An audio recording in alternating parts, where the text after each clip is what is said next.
One of the things that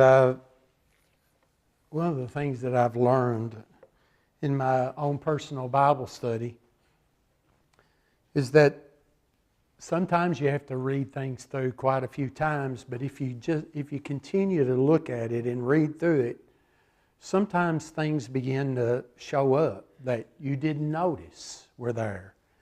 And you begin to see how maybe sometimes there's some real flow to the things that are being said.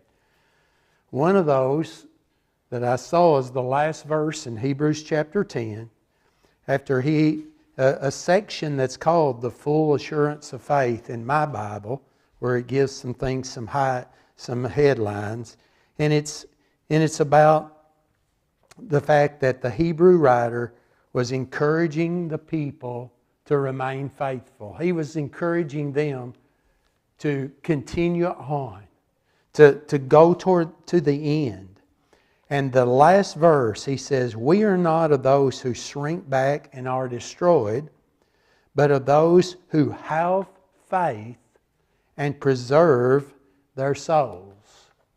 And so, in saying that, here comes Hebrews chapter 11, and it's all about faith. He's just made the point that people who keep on keeping on are people of faith. And if they live by that faith that they have, it preserves their souls. It means they're not falling away. They have made a decision to be a disciple of Jesus. They're living faithfully for Him. And they are a child of God. And they have been saved. And heaven is their destiny.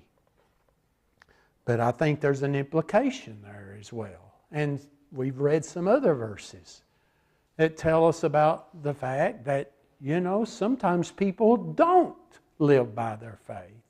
Sometimes they lose their faith. Sometimes they quit. They don't endure. They don't persevere.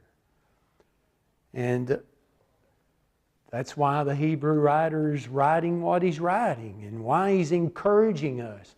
So he begins chapter 11 having told us that if we keep our faith, and by our faith we are preserving our souls, if we live by our faith the way these examples do, then we're going to be the people of God. And so he begins talking about faith, and he talks about Abel, and he talks about Abraham. And there was quite a section there about Abraham, a long one. Why would Abraham in a chapter about faith be highlighted so much? Because he is the who in the Bible? He's the father of the faithful. And so obviously there's going to be a lot to say about Abraham and his faith. And we talked about that some last week. The last thing that we talked about, Rick brought it up before we got to it in the Scripture about how Abraham was tested when God told him to go offer his son Isaac as a sacrifice. And he did that. And if you read that back in the book of Genesis, you'll hear God say to Abraham, "Abraham, now I know you're real. I know you're genuine. I know you believe in me. You wouldn't have done this if you hadn't." It was proof. I suppose that God could see into the heart of Abraham, and He knew that anyway, but that's the way God wanted evidence. He wanted proof. And so the Hebrew writer now is presenting those people who can be evidence for us. Well, what does it mean to live by faith? What kind of faith are you talking about? Well, the kind of faith that these people had. We all can't be the father of the faith. We're not all going to be Abrahams, but we can learn from Abraham, and we get the idea of what real faith is. We got down, I think, to verse 20 in Hebrews 11.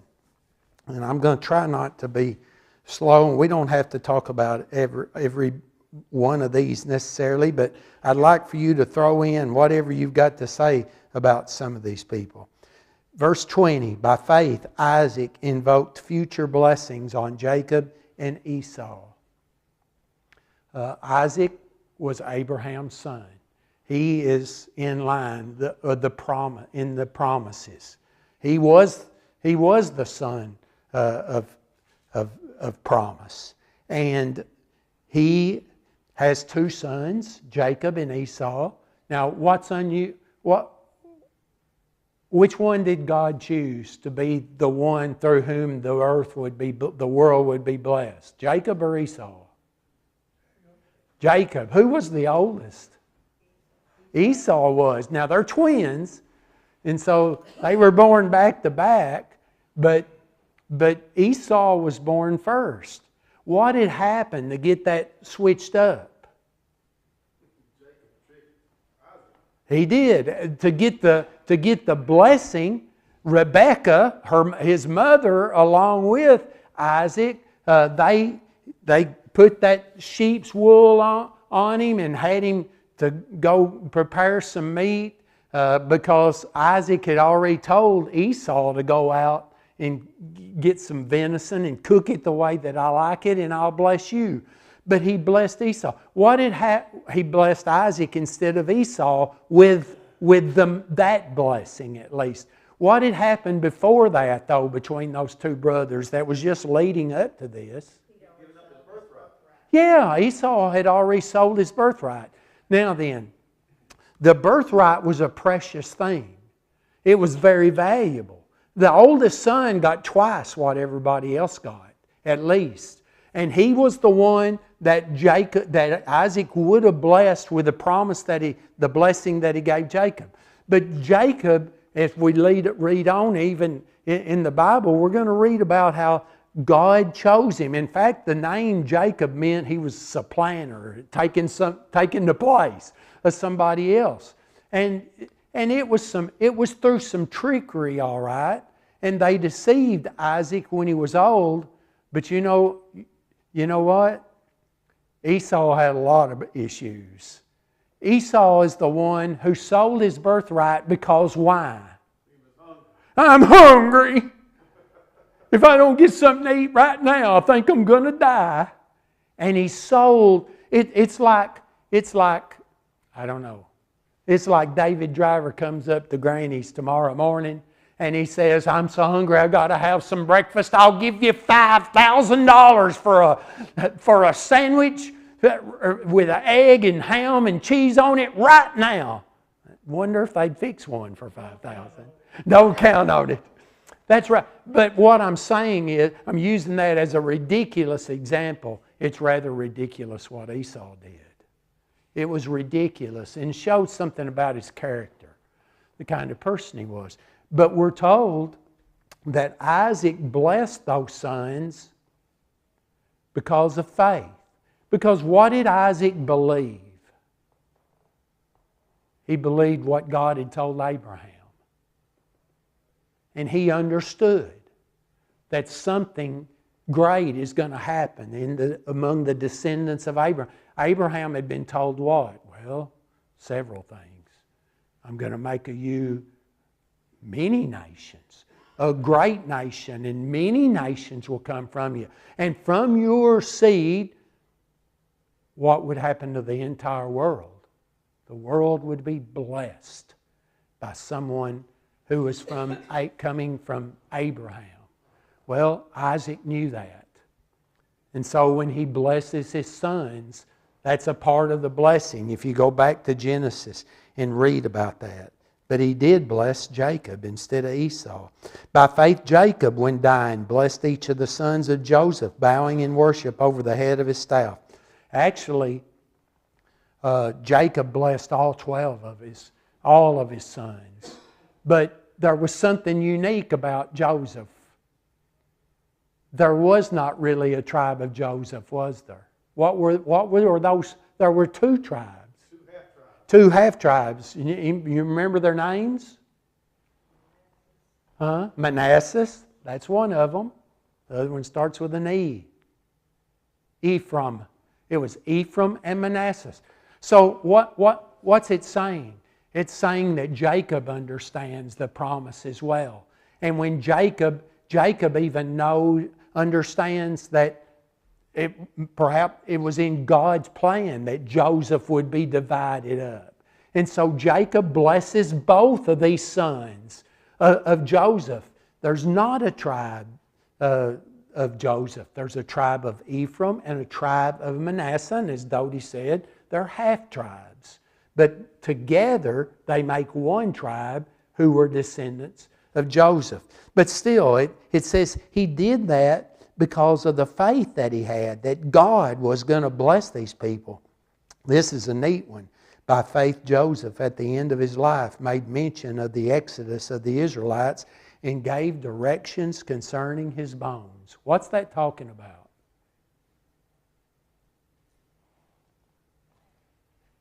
He wanted his bones taken to the promised land. Yeah. Now, Dodie, I think you might know that. So, y'all know how long before they went, in approximately, when Joseph told his family, he said, God's going to deliver you. Joseph understood the promise that God made to Abraham. Hey, this is family, right? It's just Abraham, Isaac, Jacob, Joseph. There's 4 generations, but Abraham lived to be 175. I don't know this for sure, but there's a good chance that Abraham Joseph knew his great-great-grandfather. He knew the story. And so Joseph says to his family, when y'all go to the promised land that God says He's going to give the descendants of Abraham, I want you to take my bones with you and I want you to bury them in that land. Because who else was buried there? Abraham had bought a little tract of land to be a cemetery for his family. And Joseph wants the people of Israel to take his bones and bury them in the land that God had promised His people. Any idea how long that was?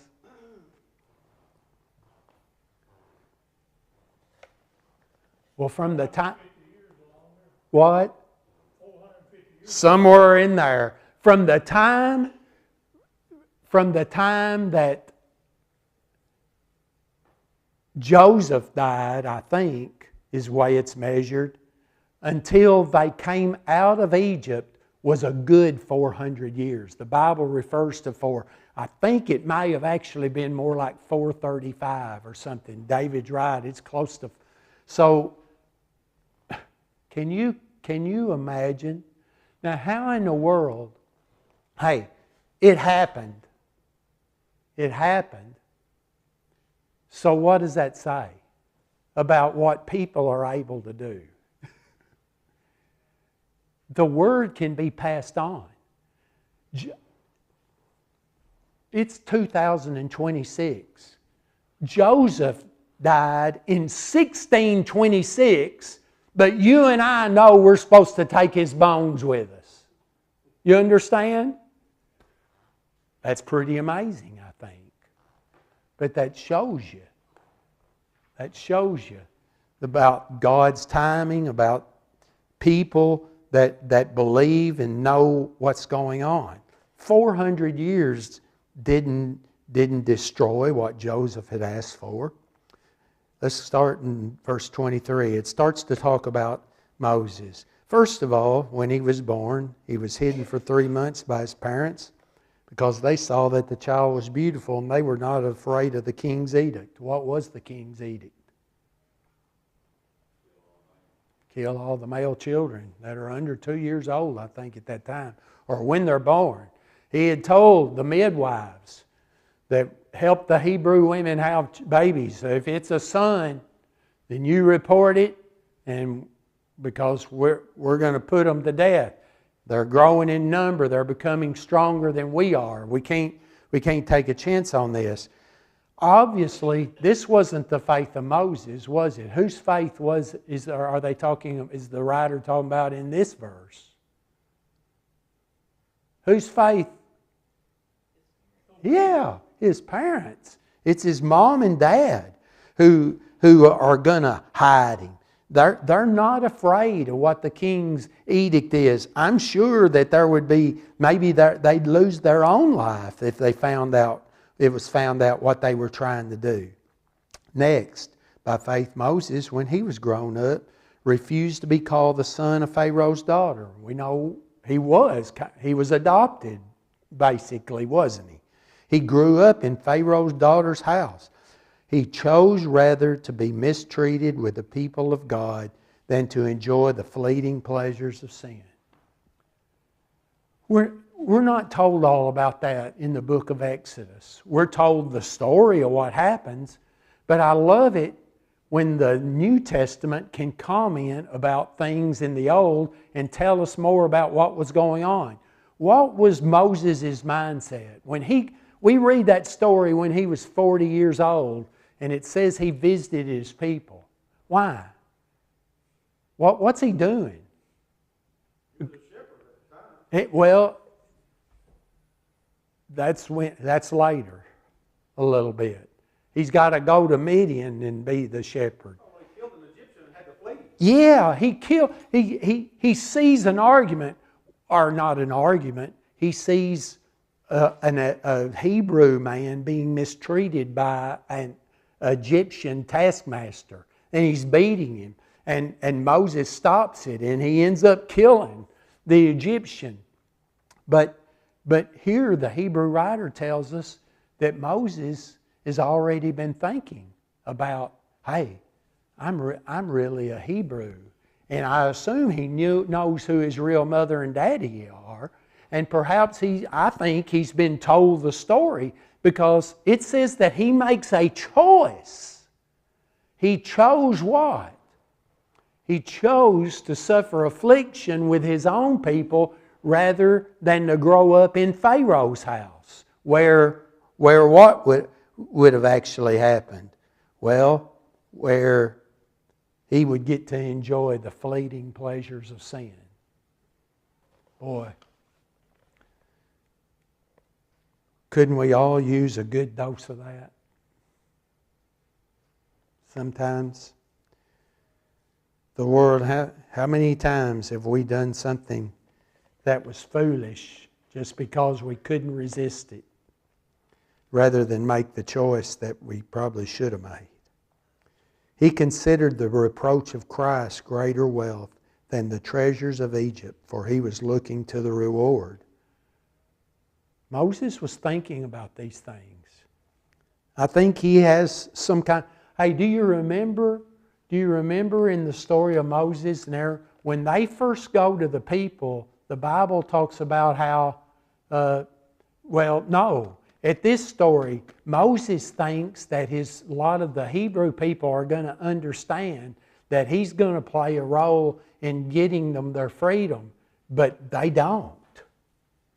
Now, why is Moses thinking like that? That tells me that there's something special going on in his life, and he has some kind of understanding that he is going to be the servant of God in all this deal.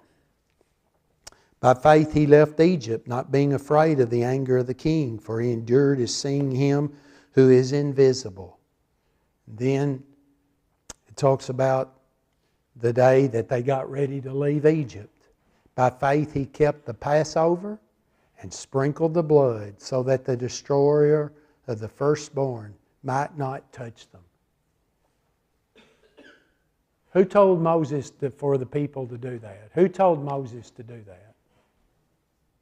God did. Did Moses believe it? He sure did. Because he commanded the people. And he told them. He said, you take that, you sacrifice that Passover lamb, and you take that blood and you put it on your doorpost. You put it over the top. And he said, and here's the reason. Because there's going to be death in every family in Egypt, in every house in Egypt, where there is not blood at that door entrance. There's going to be death of the firstborn. Moses believed it, And he passed that on to the people.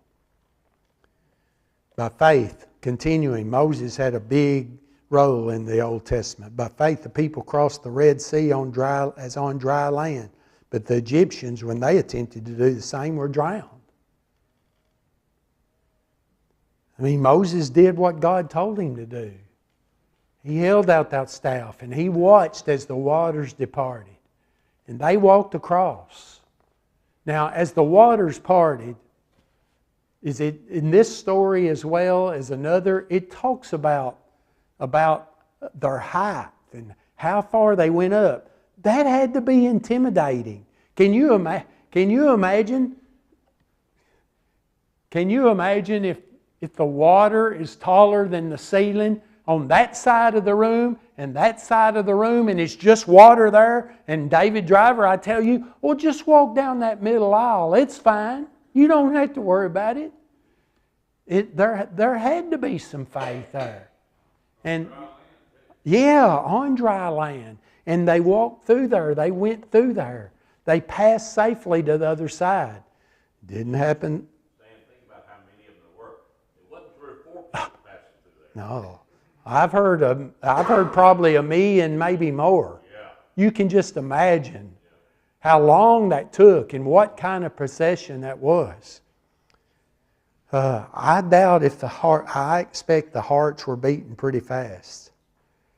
By faith, the walls of Jericho fell down after they had been encircled for 7 days. Now, I want us to think for a minute, what is faith? Faith is about believing in something, but it's about believing in something to what extent? That you act upon it, right? Those people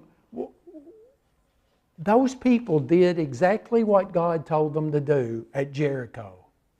They marched around that city one time a day for 6 days. The 7th day, they marched around it, was it 7 times, I think? Yeah, 7 times they marched around that city. And then they had some of the most powerful weapons of the day, and the people did a tremendous job of fighting, and they were able to tear the walls down, right? No. What happened? The walls fell down. Why did the walls fall down? Well, there's lots of answers. Obviously, God did it. But what does this passage say made it possible? The people believed it.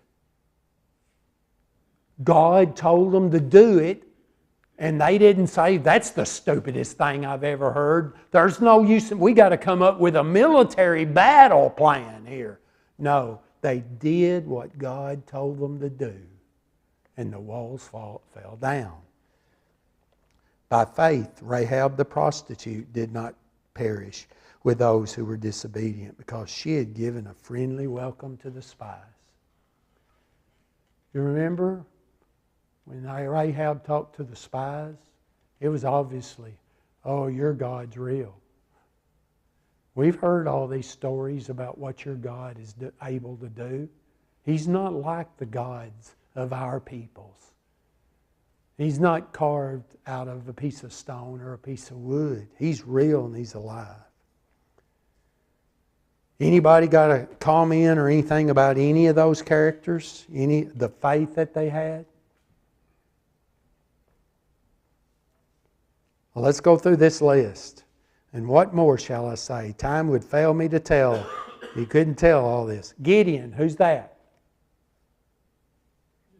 A judge, yeah. And he led it. He freed the Israelites from the Midianites. And we know Barak.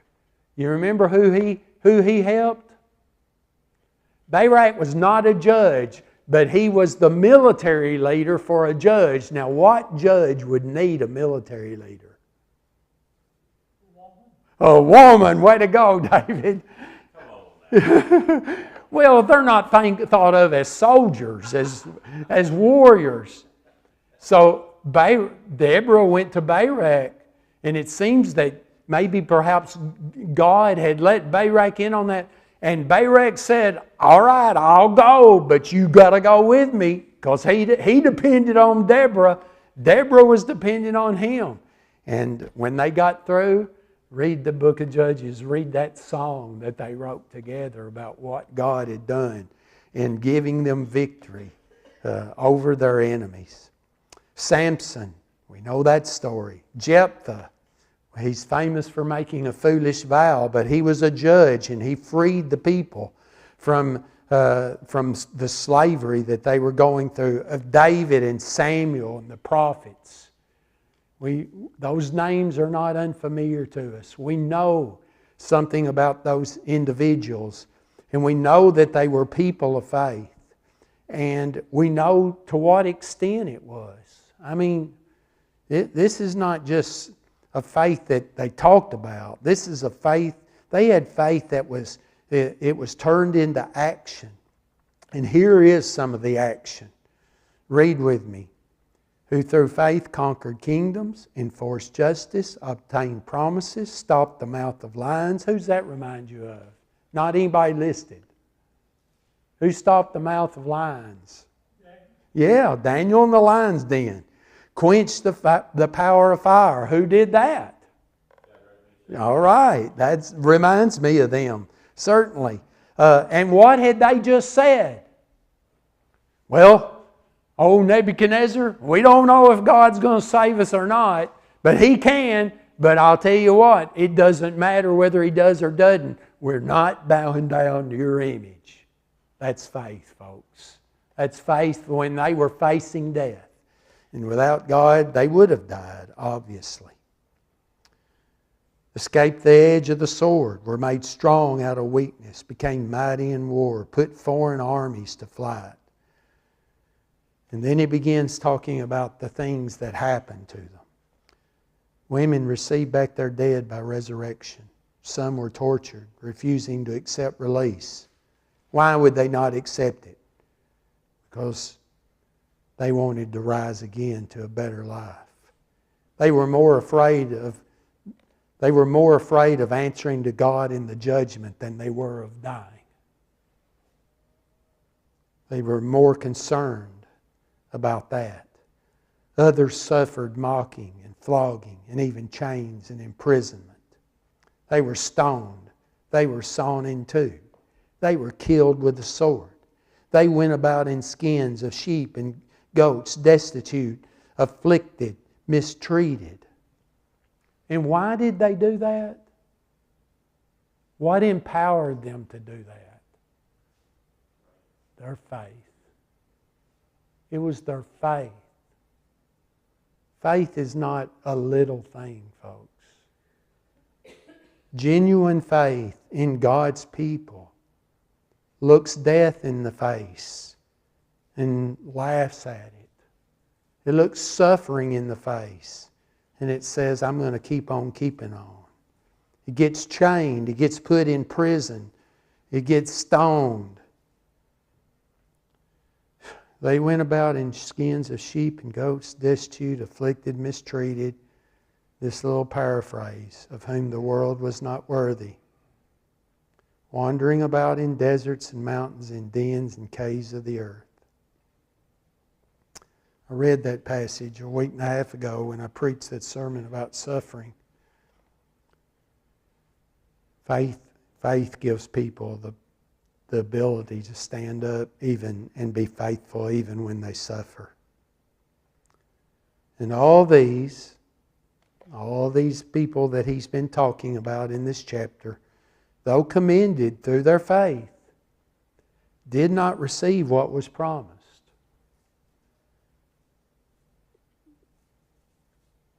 Because David wasn't alive when Jesus came. Nor Samuel either. Jacob wasn't, certainly. Rahab the harlot. She's in the genealogy, but she's a lot of generations away from Jesus. Since God had provided something better for us, that apart from us, they should not be made perfect. They would be, because we talked about that quite a bit in our study of the book of Hebrews. Jesus' sacrifice would make those people righteous like it does us. His blood would have the power to make them forgiven of their sins, just like us. But they had the faith to be diligent and to do what they did before Jesus. We have a little bit of an advantage, wouldn't you think? He's come. We know something about Him. We read all about Him in this New Testament. There's 4 books written called the Gospels that tell us the story of Jesus' life. It's explained to us in this very book about how He's our high priest, about all the things that He does for us and is able to do for us.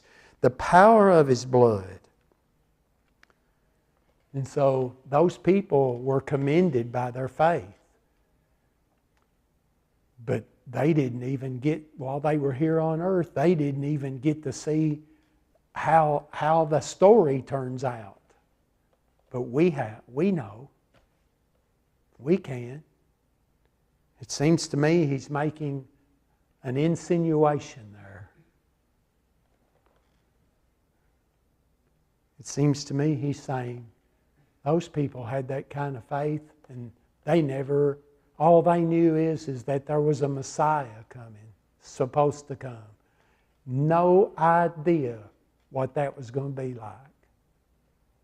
You and I look back, and we can see that the Messiah has come.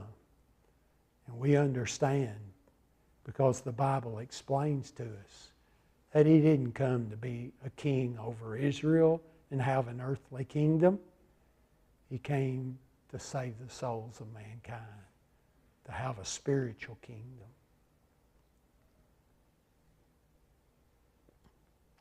What's He saying to us? You need to be faithful. Let me show you some examples. Look at this. Listen to this. This is the way people lived because they believed in it strong enough to do this. And He's challenging us to have that same kind of faith.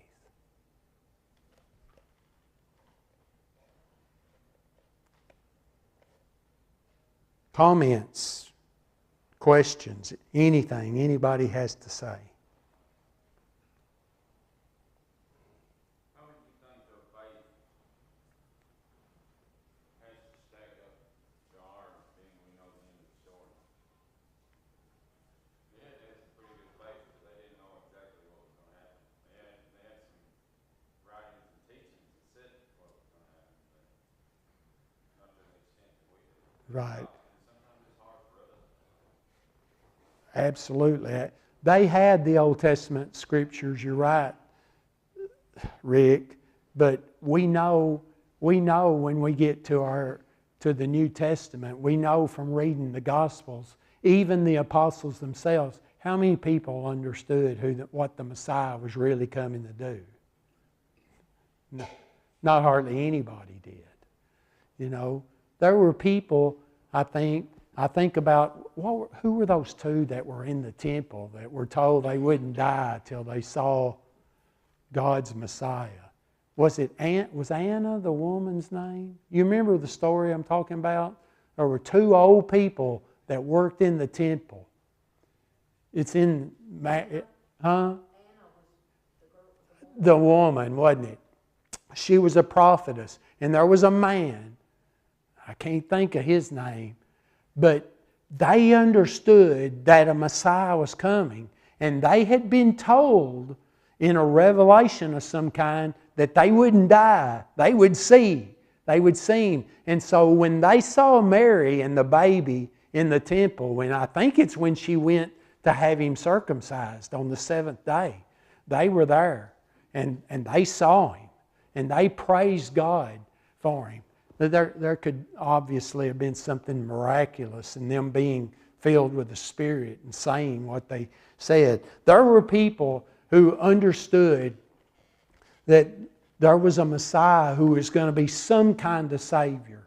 I don't think, Rick, hardly anybody, as you said, those people of faith They knew the Father, but they didn't know that the Messiah was going to be the Son. And I guess it seems to me the point being made is that we can know the Father and the Son.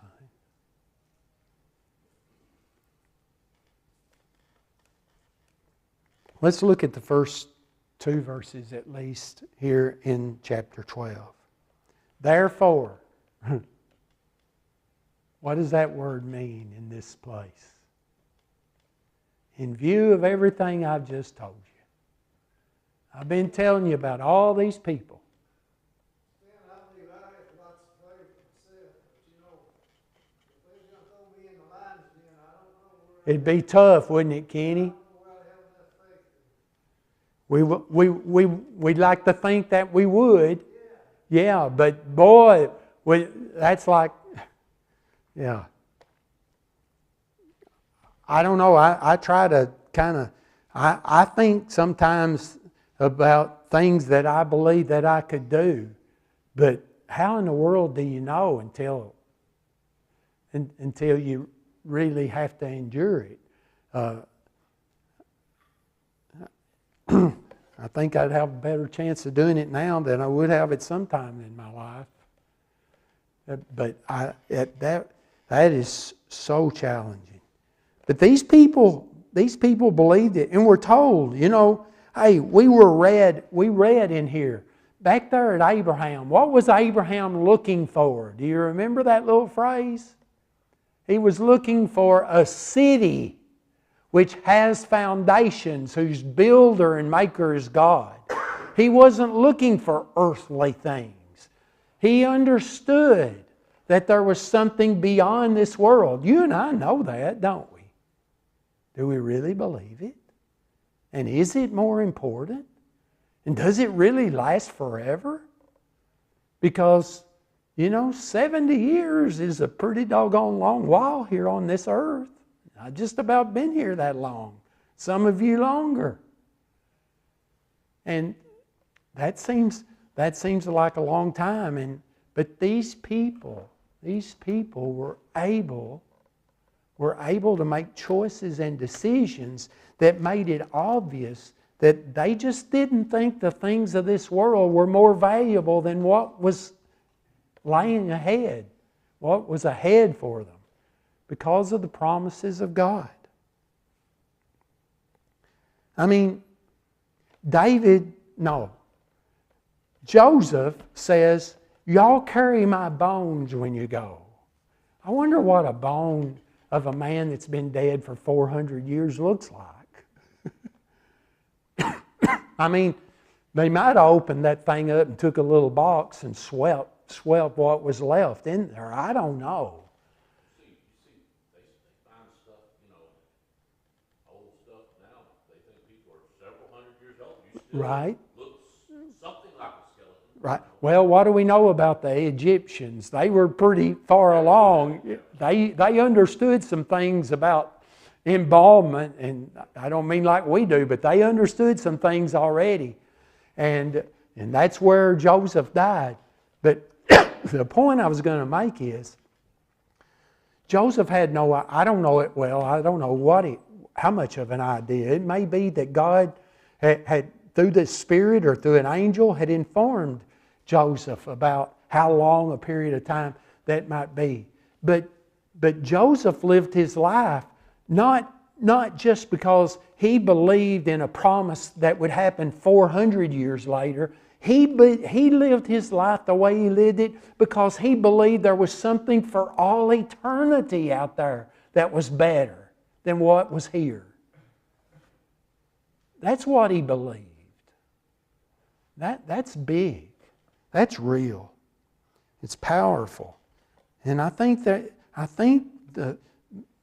God of heaven is asking us to do our best to be those same people.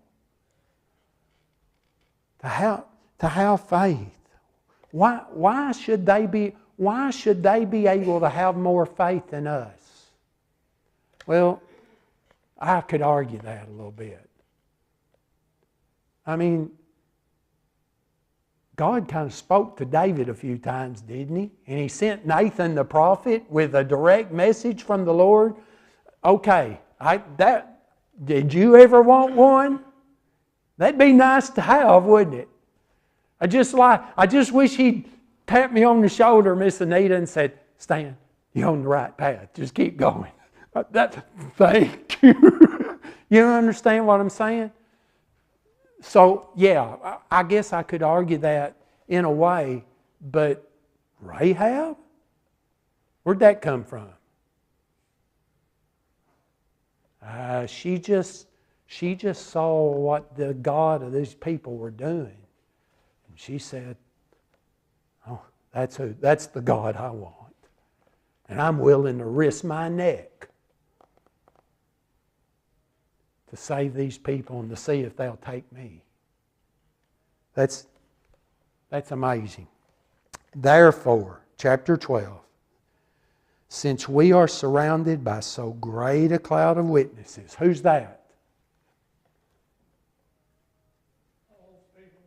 These people that he's just talked about. Some by name, a lot of them not by name, just by their actions or the things that happened to them.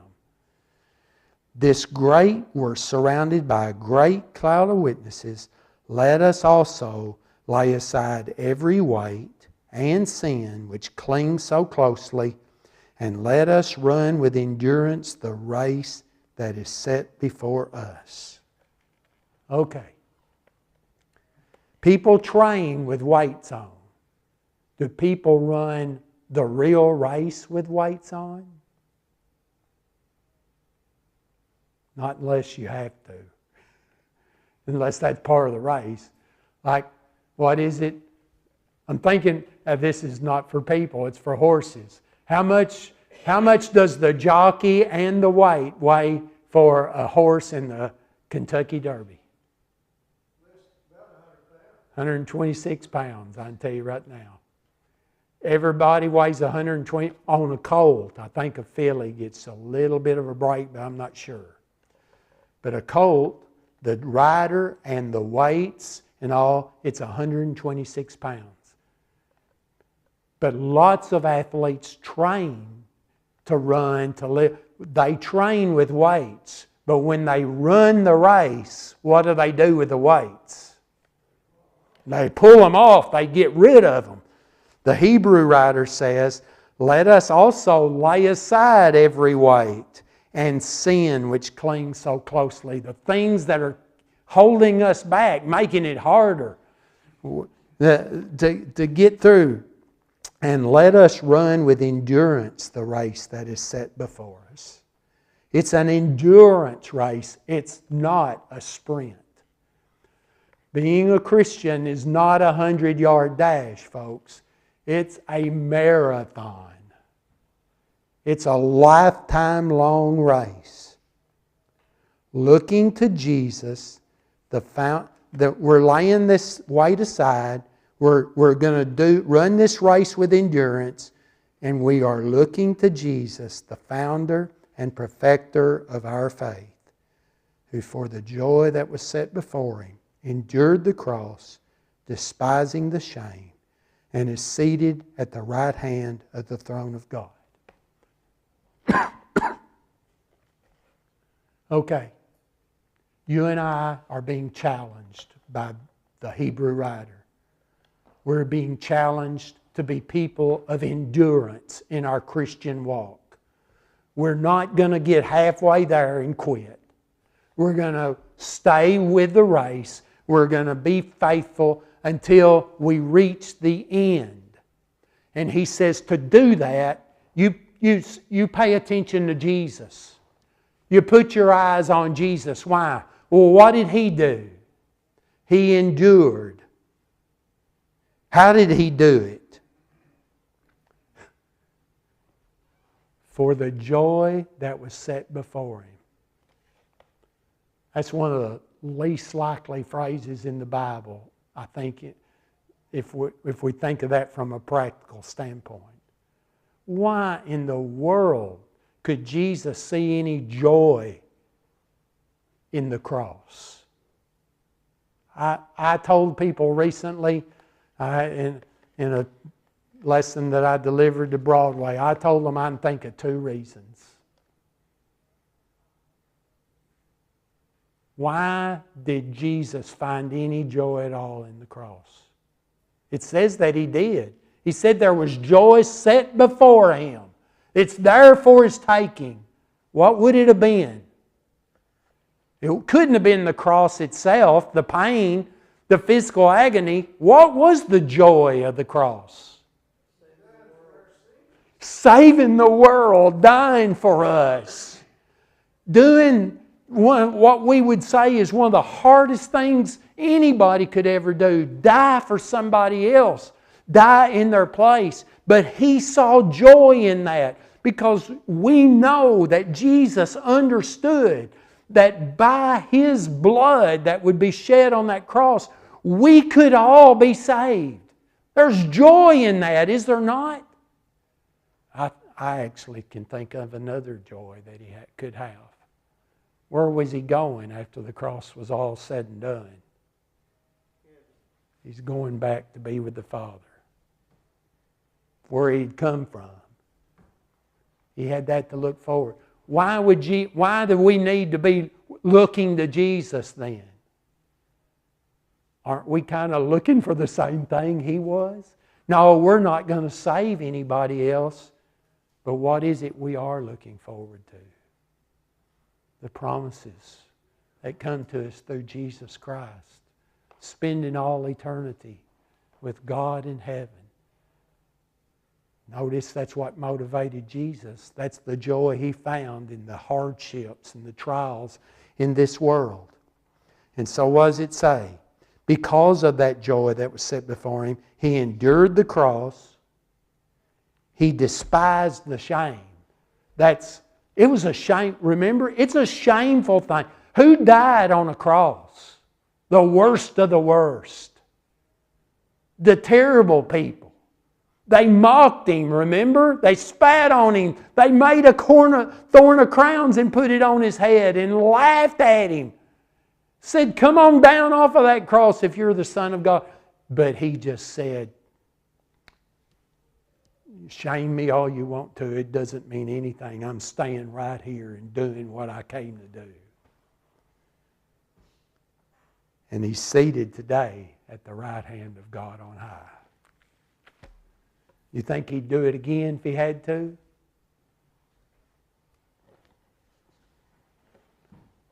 He did. He won't. That's a bad question because we've read about our high priest who only had to die one time, and it was once for all. And all